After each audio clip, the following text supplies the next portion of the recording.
All right, let's talk about those couples. You know the ones. The ones who just seem to have it all figured out. Today, we're going to decode their habits. Let's jump right in.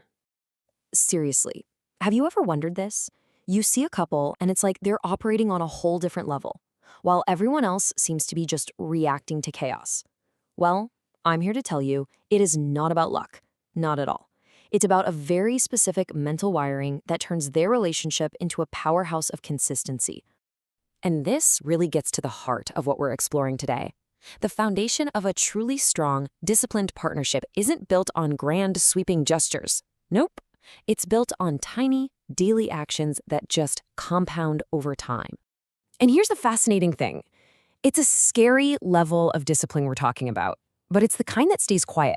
It doesn't announce itself. It's not flashy. It's this silent force that works behind the scenes, producing these massive, incredible results. And today, we're pulling back the curtain to see exactly how it works. Okay, so here's our game plan. We're going to cover 5 key habits. The 1% rule, something called observe then act, why systems are way better than feelings, the secret to powering down together, and why real life beats likes every single time. And then we'll wrap it all up. All right, let's dive into habit number 1. It's called the 1% rule.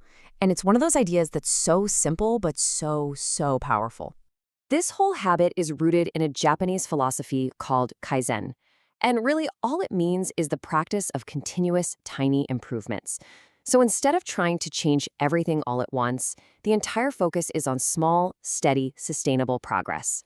Just think about that for a second. Getting just 1% better every single day.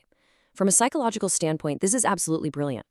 You know how when we're faced with these huge, unrealistic goals, our brain just kind of shuts down? Well, micro-progress does the exact opposite. It actually gives you a little dopamine hit, which keeps your brain engaged and helps build momentum. And this right here illustrates the difference perfectly. The common approach is to wait until things are really bad and then have that massive, draining 3-hour State of the Union talk.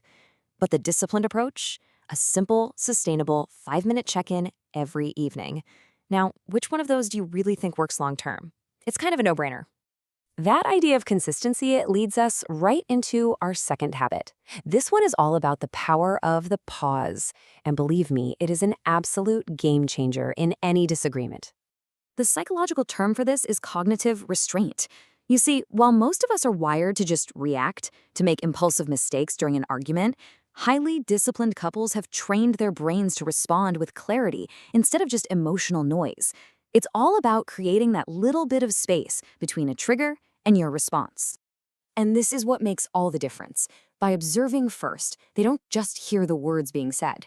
They use their emotional intelligence to notice the deeper patterns, things in the tone of voice, in the logic. This allows them to get past the surface-level fight and solve the real problem that's hiding underneath. Okay, on to our third habit. And this one is a major shift in thinking for most people. It's about relying on systems, not on our totally fickle emotions. Most of us, whether we realize it or not, ask ourselves this question. And the answer, of course, depends on our mood, our energy, how the day went. But disciplined couples, they just remove this question from the equation entirely. They achieve this through what's known as automaticity. Their supportive actions don't depend on a sudden burst of motivation or on feeling in the mood. Their relationship runs on a kind of healthy autopilot, where the right actions just happen by default. So how do they do it?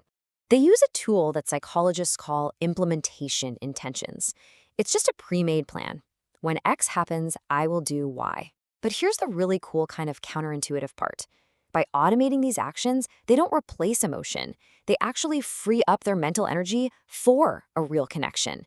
Instead of wasting it on deciding whether or not to show up for each other, it becomes part of their shared identity. Our fourth habit focuses on the end of the day, and it's this really powerful act of delayed gratification that sets them up for success the very next morning. They follow a clear system. It's called the 3-2-1 rule. So, 3 hours before bed, no more heavy meals. 2 hours before, work is completely done, no more problem solving. And then 1 hour before bed, all the screens go off. It's a deliberate process of what you might call cognitive offloading. And there's real science here. This routine literally signals to the nervous system that it's safe to rest, helping the brain shift gears from that active, cluttered state to a calm, relaxed one. This makes sure they wake up truly refreshed and ready to tackle the day together. And that brings us to our fifth and final habit. And this one addresses one of the biggest challenges in the modern world, where we get our sense of self-worth. And just look at the stark contrast here. Disciplined couples, they source their validation internally, from their own standards, from their authentic connection. This is the complete opposite of the digital illusion, which pushes us all to seek worth from public recognition and likes on these carefully curated highlight reels. So, at the end of the day, you're just not going to see them posting every single private moment online. By prioritizing their real-world connection, they are actively protecting their relationship and their mental health from that negative spiral of social comparison. So, there you have it, the 5 habits. Let's connect all the dots now and decode the core message here. Let's just run through them one last time. It starts with the 1% rule for that slow, steady growth. It's maintained by observing before acting. It becomes effortless through systems that create automaticity. It's recharged every night with the 3-2-1 power down rule. And it's protected by valuing real life over likes. And this really just says it all, doesn't it? This isn't about talking about being disciplined. It's not about big, grand declarations. It's about the quiet, consistent actions that, day after day after day, build something truly remarkable. It doesn't need an audience, it just needs to be done.